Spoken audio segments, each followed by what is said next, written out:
En medio de un proceso de transición gubernamental, la economía de México evidencia un comportamiento distinto al que se esperaba en la campaña electoral. Hace meses, voces en las esferas políticas vaticinaban desastres económicos si Andrés Manuel López Obrador ganaban la presidencia. Hoy la economía del país latinoamericano vive un periodo de estabilidad e incluso la divisa mexicana, el peso, se ha fortalecido frente al dólar. Nuestro corresponsal en México, Juan Carlos Aguirre Romero, nos explica por qué. Durante la campaña electoral, el conflicto entre el candidato favorito y los círculos empresariales causó nerviosismo en los inversores. Líderes de opinión proyectaron una inminente caída del peso, una inflación desenfrenada y la salida de empresas y capitales.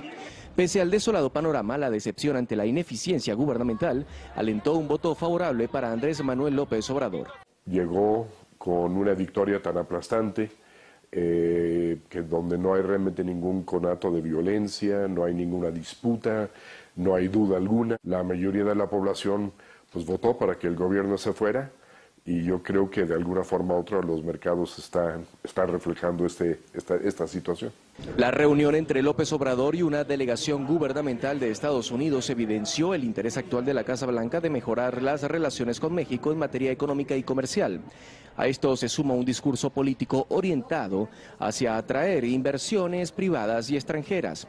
Todo esto ha resultado en la tranquilidad de los mercados y en una bolsa de valores con indicadores al alza. Cuando los mercados suben, no es una abstracción, es gente poniendo su dinero en México, gente regresando su dinero a México o gente sacando, si se puede decir metafóricamente, el dinero del colchón para ponerlo en pesos o para ponerlo en la bolsa. El comportamiento positivo de los mercados y de la divisa mexicana promete mantenerse constante en el corto plazo. No obstante, estos guiños de esperanza no garantizan que el Tratado de Libre Comercio de América del Norte llegará pronto a una solución. El problema no es México, sino la desconfianza entre Donald Trump y López Obrador. Y de cara a esta disyuntiva, la mejor doctrina es mantener bajo el optimismo.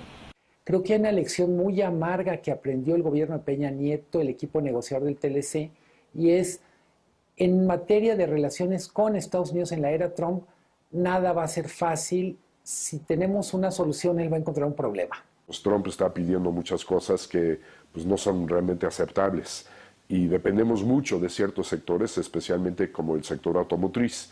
Una tercera parte de toda la producción manufacturera del país está en ese sector. Entonces somos muy vulnerables a lo que pudiera pasar con el Tratado de Libre Comercio.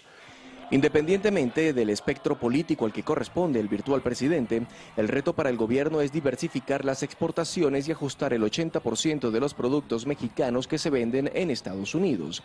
México no solo tiene que modificar ese porcentaje, sino que también debe buscar nuevos proveedores a nivel mundial. Para fortalecer la eficiencia de las políticas orientadas al exterior y al interior, es imperioso disminuir el gasto público. Andrés Manuel López Obrador debe cumplir lo que prometió. Aquí quizás uno de los temas más importantes son los contrapesos, y no va a tener tanto contrapeso como normalmente han tenido los gobiernos anteriores. Entonces, en un momento dado, queriendo, pues va a poder hacer muchas cosas. Las promesas hechas en campaña por López Obrador tienen una aceptación encontrada en la academia. El presidente electo puede retractarse de sus opiniones tal y como lo hizo con el Telecán, al que ahora se apoya. La construcción de más refinerías para el petróleo con elevados costos para el Estado o la suspensión de los trabajos para el nuevo aeropuerto de la Ciudad de México están entre las promesas de campaña que deben ser reconsideradas.